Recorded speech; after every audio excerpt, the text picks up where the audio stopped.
Praise the lord. దేవునికి స్తోత్రం కలుగును గాక. ప్రపంచ దేశాలలో ఉన్న బిడ్డలకును, రెండు తెలుగు రాష్ట్రాల్లో ఉంటున్న బిడ్డలకును ప్రేయర్ ఈజ్ యువర్ బ్లెస్సింగ్ అనే మా యూట్యూబ్ ఛానల్ ద్వారా సజీవుడైన యేసుక్రీస్తు వారి పేరిట అందరికి వందనాలు తెలియజేస్తున్నాను. ప్రియులారా, ఈరోజు ఒక ముఖ్యమైన సంగతి మాట్లాడడానికి పర్లా ఈ సమయం దేవుడు నాకు అనుగ్రహించారు మీ ముందుకు రావడానికి. అదేమనగా, పార్వతీపురం పార్వతి ఉంది కదండి, ఆమె 3 రోజుల క్రితం ఒక వీడియో చేసింది. 3 రోజులు అవుతుందండి రోజుకి. నేను ఉదయకాల సమయంలో చూశాను ఆమె వీడియో. ఆ వీడియో ఎవరి మీద చేసింది, ఎవరిని ఉద్దేశించి మాట్లాడిందంటే, ఆవిడ దైవ సేవకులైన అంటే ప్రవీణ్ అన్న గారు మరణానికి సంబంధించి, ప్రవీణ్ అన్న గారు అన్యాయంగా మరణించిన ఆ మరణానికి సంబంధించి అది యాక్సిడెంటా లేకపోతే హత్య, ఎవరైనా హత్య చేశారా అనే కోణంలో ఆ దైవ సేవకులు కష్టపడుతూ ఉండగా కొంతమంది దైవ సేవకుల పేర్లు ప్రస్తావించి, వారెవరనగా విజయ్ ప్రసాద్ రెడ్డి అన్నగారు, వికేర్ అన్నగారు అండ్ అభినయ అన్నగారు, హనీ జాన్సన్ అన్నగారు చాలా మంది కష్టపడుతున్నారు ప్రవీణ్ అన్న మరణ విషయమై. అసలు అదేంటి, ఏది వాస్తవం, ఏది నిజము అని తెలుసుకోవాలి. క్రైస్తవ ప్రపంచం కొరకు, అలాగే ప్రవీణ్ అన్నగారు కుటుంబ విషయంలో, ప్రవీణ్ అన్నగారు సేవా విషయంలో వారి బాధ్యత తీసుకుని మరెంతో కష్టపడుతున్నారు దైవ సేవకులు. ప్రభుత్వ అధికారులతోనూ మరి పోలీసు వారితోనూ ఎంతో ప్రాధాయపడుతూ మరి ఆ బాధను, దుఃఖంలో ఉన్న ఆ బాధను వారితో వ్యక్తం చేసుకుంటూ ఎక్కడ న్యాయం దొరుకుద్ది, ఎవరి ద్వారా మాకు జరుగుద్దని నిద్రాహారాలు తిండి తిప్పలా మానేసేసి ఆ దైవ సేవకులు అంత కష్టపడుతూ ఉంటే, ఈ పార్వతి అంటది కదా ఏమని, పోలీసు వారికి నా విన్నపాలు తెలియజేస్తున్నాను, నా మనవి ఆలకించండి. వీరు దొంగలండి. ప్రవీణ్ అన్న గారి మరణాన్ని అడ్డం పెట్టుకుని వారు ప్రపంచమంతా ఫేమస్ అవడానికి ప్రవీణ్ అన్న గారి మరణాన్ని అడ్డం పెట్టుకున్నారండి, పోలీసు వారికి చెప్తుందండి. కాబట్టి మీరు పట్టించుకోకండి. మీరేం చేస్తారంటే మీరు వారిని 4 తగిలించి జైల్లో పెట్టండి అని మాట్లాడుతుందండి ఇవిడి పార్వతి. ప్రవీణ్ పగడాల చనిపోయిన తర్వాత చాలా మంది పాస్టర్స్ చాలా విపరీతంగా రెచ్చిపోతున్నారు, ఎవరికి నచ్చిన రీతిలో రెచ్చిపోతున్నారు. అయితే ఈ సందర్భంగా నేను పోలీస్ వ్యవస్థకి ఏం చెప్దాం అనుకుంటున్నానంటే, సార్ మీరు చాలా కష్టపడుతున్నారు ఈ కేసు గురించి, రాత్రి బాబు నిద్రాహారాలు మానేసి చాలా ఎంక్వైరీలు అవుతున్నారు, చాలా కష్టపడుతున్నారు. అయినా సరే మీరు చెప్పింది అబద్ధాలని, మీరు లంచాలు తీసుకొని కేసును తప్పుదారి పట్టేస్తున్నారని చాలా రకాలుగా వీళ్ళు పాస్టర్స్ ఇంట్లోకి వచ్చి లైవ్లు పెడతారు మీ మీద, మీరు డబ్బులు తీసుకొని లొంగిపోయారని ప్రభుత్వం మీద మీ మీద బురద జరుగుతారు. కాబట్టి ఇందులో మీరు ఎంత కష్టపడినా సరే వీళ్ళు చెప్పాల్సి చెప్పేస్తారు. వీళ్ళే పెద్ద 3 ఉన్నారు అందులోన. ఇన్వెస్టిగేటర్ ఒకడు, సిబిఐ ఆఫీసర్ ఒకడు, సిఐడి ఆఫీసర్ ఒకడు, 3 ఉన్నారు సార్. మీరు హ్యాపీ, మీరు ఎంతసేపు వీళ్ళు నమ్మరు కాబట్టి వీళ్ళు కావాల్సింది ఏంటి, మీరు ఆ కేసుని మీరు ఇది హత్య అని మీరు చెప్పాలి. అది బలవంతంగానే మీతో చెప్పేద్దాం చాలా కష్టపడుతున్నారు. కాబట్టి పోలీస్ వ్యవస్థకి నేను విన్నవించుకుంటుంది ఏంటంటే, కొంతమంది ఉన్నారు వాళ్ళకి ఈ కేసుని అప్పచెప్పాడు. మిమ్మల్ని మించిన సిబిఐ ఆఫీసర్స్, మిమ్మల్ని మించిన ఇన్వెస్టిగేటర్స్, మిమ్మల్ని మించిన సిఐడీలు ఉన్నారు సార్ ఇల్లోన.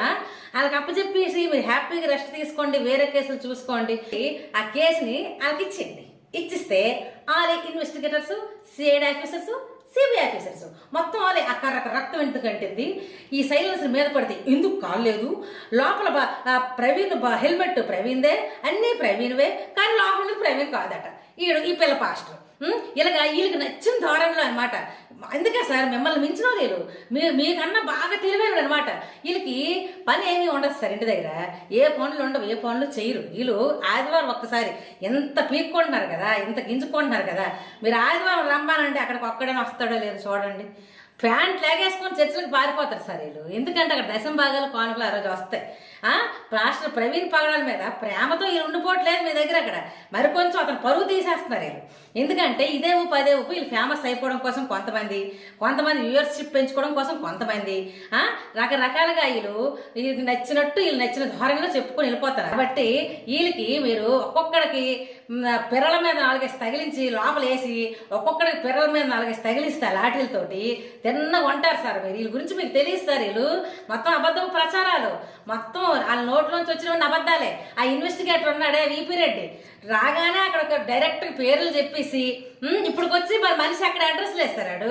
ఏవాడు నోటుకు వచ్చిన పేర్లని చెప్పేసి కక్ష, వ్యక్తిగత కక్షలు సార్ వీళ్ళకి. ఎవరి మీద వ్యక్తిగత కక్షలు ఉండవు, ఎవరెవరికి ఉన్నాయో అక్కడ పేర్లు చెప్పేసి వీళ్ళు మొత్తం ఇన్వెస్టిగేటర్లు అయిపోతారు. ఏమని అంటుంటే పార్వతి గారి కోపం వస్తుంది, తర్వాత మీ అనుచరులకు కోపం వస్తుంది. పార్వతి, నీ అనుచరులకు కోపం వస్తుంది. కామెంట్స్ లో కూడా ఎంతో గొలగరగా మాట్లాడుతున్నారు. అంటే నువ్వు మాట్లాడిన దానికి వారు సపోర్ట్ చేస్తూ ఉన్నారు. దానివల్ల మీరు ఇంకా మాట్లాడుతూ ఉన్నారు. పార్వతి, దేవుడు అనే ఇప్పుడు మనం ఆరాధిస్తున్న దైవం, నువ్వు నమ్మిన దైవము, నేను నమ్మిన దైవము, అది మన ఇష్టము, మన వ్యక్తిగత అభిప్రాయము. ఎవరికైనా మనస్సాక్షి ఉంటది కదా పార్వతి, మనస్సాక్షి ఉంటది కదా. ఆ మనస్సాక్షి చెప్పదా మనతో మనం ఏం చేస్తున్నాం అన్నది? ఎవరికైనా ఉంటది. ఇప్పుడు క్రైస్తవులకే కాదు, క్రీస్తును ఆరాధిస్తున్న బిడ్డలకే కాదు, హిందుత్వంలో కూడా చాలా మంది సహోదరులు, చాలా మంది పెద్దవారు చిన్నవారు కూడా ఏదైనా పొరపాటు చేసినప్పుడు మాకు ఫోన్ చేసి మాతో పంచుకున్న విషయాలు, అంటే అమ్మా ఇలా నేను అన్యాయంగా మాట్లాడాను, ఒకరిని నేను అన్యాయంగా ఇలా బాధ పెట్టాను అని వారు మనస్సాక్షి గద్దించి వాళ్ళు నాతో సాక్ష్యాలు పంచుకున్న వాళ్ళు చాలా మంది ఉన్నారు. ఒక క్రైస్తవులోనో, ఒక ముస్లింస్ లోనో, లేకపోతే ఒక ఇంకొక వేరే చోట కాదు, మనస్సాక్షి పనిచేసేది. హిందుత్వంలో కూడా మీరు ఆరాధిస్తున్న దేవుళ్ళు, ఆ దేవి దేవతలు లేదా గ్రంథాల ప్రకారంగా మంచి చెడు మీకు తెలుస్తుంది కాబట్టి మీకు మనస్సాక్షి అనేది ఉంటది కదా. వారు దుఃఖములో ఉండే ఆ దైవ సేవకులు నిద్రాహారాలు మానేసి, అన్నపానాలు మానేసేసి, మేమెంతో ఏడుస్తూ ఆ దైవ సేవకుడు మరణం విషయంలో మేము నలిగిపోతూ మరి ఎంతో వేదనకు గురైపోయి ఇంచుమించు 10 రోజులుగా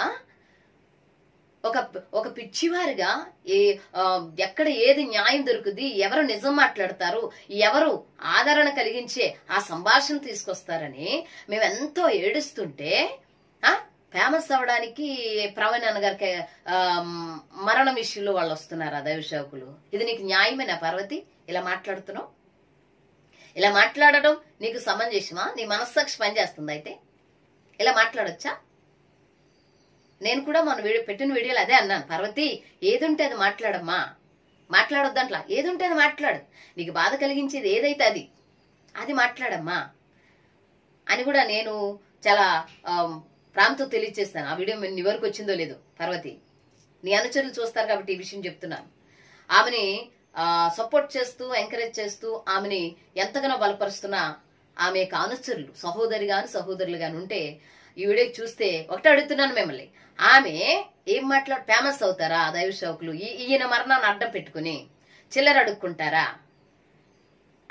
ముందుగానే ఆ దైవ సేవకులకి పబ్లిసిటీ చాలా ఉంది. ప్రవీణ్ అన్న గారు చనిపోకముందే, ప్రవీణ్ అన్న గారు మరణించక ముందే ఎంతో ప్రపంచాన్ని సకానికి సగం ఆ దైవ సేవకులు పరిచయం చేసుకున్నారు. దేవుని పనిలో రమారమిగా వాడబడుతూ ఉన్నారు వాళ్ళు. అంత కర్మ ఏంటి? ఆ ప్రవీణ్ అన్న గారి మరణాన్ని అడ్డం పెట్టుకుని క్యాష్ చేసుకుని ప్రపంచానికి తెలియాల్సిన అవసరం క్రైస్తవ్యానికి ఏమొచ్చింది? దైవ సేవకులకి ఏమి తక్కువ వచ్చింది? పార్వతి, కొద్ది గొప్ప ఆలోచించాలమ్మా, అలా మాట్లాడకూడదు. నీకు అసలు అర్థం కావట్లేదు. మరి అసలు నీ మనస్సాక్షి పనిచేస్తుందో లేదు నాకు అసలు అది అర్థం కావట్లా నీ మాటలు వింటుంటే. కావాలని మనస్సాక్షిని చంపుకుని మాట్లాడుతున్నావా ఏంటి? అలాగా దుఃఖంలో ఉన్నవారి గురించి ఎవరైనా అలా మాట్లాడతారా పార్వతి? పోలీసు వారిని రిక్వెస్ట్ చేస్తావా నువ్వు? 4 తన్ని జైల్లో పెట్టమంటావా దైవ సేవకుల్ని? ఇది సమంజసమేనా నీకు? అసలు ఇలా మాట్లాడొచ్చా? దుఃఖంలో ఉన్నవారికి, వాళ్ళు కష్టపడుతున్నారు. ఆ ప్రవీణ్ అన్న గారు, మా ప్రవీణ్ అన్న గారు చనిపోయిన ఆ యొక్క మరణాన్ని బట్టి ఎక్కడ ఏది నిజం కలిగి ఈ ప్రపంచంలో నిజానికి రోజులు లేవు, అది నీకు తెలుసు. మంచికి అస్సలు స్థానమే లేదు, అది నీకు తెలుసు. అలా మాట్లాడతావా? అది మన ఇంట్లో మనం జరిగితే మనం కూడా న్యాయం కోసం పోరాడమా పార్వతి? మీ ఇంట్లో జరిగిన లేదా మీకు సంబంధించింది ఏదైనా జరుగుద్దమ్మా, నువ్వు న్యాయం కోసం పోరాడవా? అసలు ముందుకెళ్ళవా? వెళ్ళి మరి అప్పుడు కూడా అట్లా చెప్తావా? నీకేదన్నా నీ జీవితంలో నష్టం జరుగుద్ది, ఇట్లా నీకేదో కోల్పోతావు ఒక వ్యక్తిని, నీకు సంబంధించిన వాళ్ళని, పోలీసు వారికి ప్రభుత్వానికి చెప్తావా ఇలాగ? నువ్వు ఏం పట్టించుకోకండి, మేము మీ బుర్ర తింటాము, మేము మీ బుర్ర తినకుండా ఉండాలి, మీరు ప్రశాంతంగా ఉన్నట్టు రెస్ట్ తీసుకోండి, మాకు మీరు ఏ సమాధానం చెప్పకపోయినా పర్వాలేదని అంటావా? పోలీసు వారు చక్కగా వారి పని వారు చేసుకుంటున్నారు, వారు డ్యూటీ వారు చేస్తున్నారు, వారి కష్టం వారు పడుతున్నారు. మేము చాలా వీడియోస్ చూస్తున్నాము.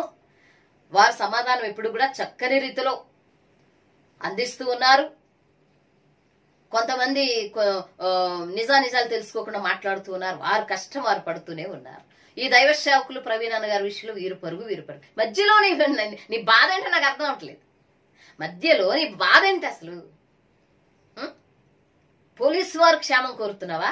ఒక మనిషి చనిపోయి కుటుంబము ప్రపంచము సకమ దుఃఖంలో మురిగిపోయి దైవ సేవకులు ఎంతో కష్టపడుతున్నారో మా పైన నీకు సానుభూతి కలగలేదే? నీకే ఒక మనిషిగా లేదా ఒక ఆడపిల్లగా ఇంత ఏడుస్తున్నారు కదా. ఒక ఉన్నతమైన వ్యక్తిని కోల్పోయాము. నీకు తెలీదు ఆ వ్యక్తి విలువ.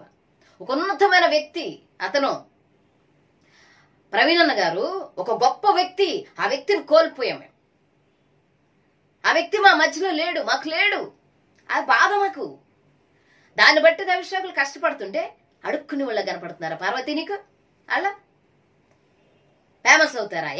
ఈ రోజు వచ్చారా, నిన్న వచ్చారా వాళ్ళు సోషల్ మీడియాకి ఫేమస్ అవ్వడానికి? ఈ వీడియో అడ్డం పెట్టుకుని పార్వతి మాట్లాడడానికి ఒక అర్థం ఉండాలి పార్వతి. సరే, నీకుండొచ్చు జ్ఞానం, నీకుండొచ్చు పవరు, నీకుండొచ్చు వెనకాల బలం, అయినా అలా మాట్లాడుతున్నావేమో. ఒకసారి ఆలోచించు. ఒకసారి మనిషిగా ఆలోచించు. ప్రవీణ్ అన్న అదే అన్నాడు, మనిషిని మనిషిగా చూస్తే ఈ ప్రపంచంలో ఏది ఇబ్బంది ఉండదని చెప్పారు ఆయన.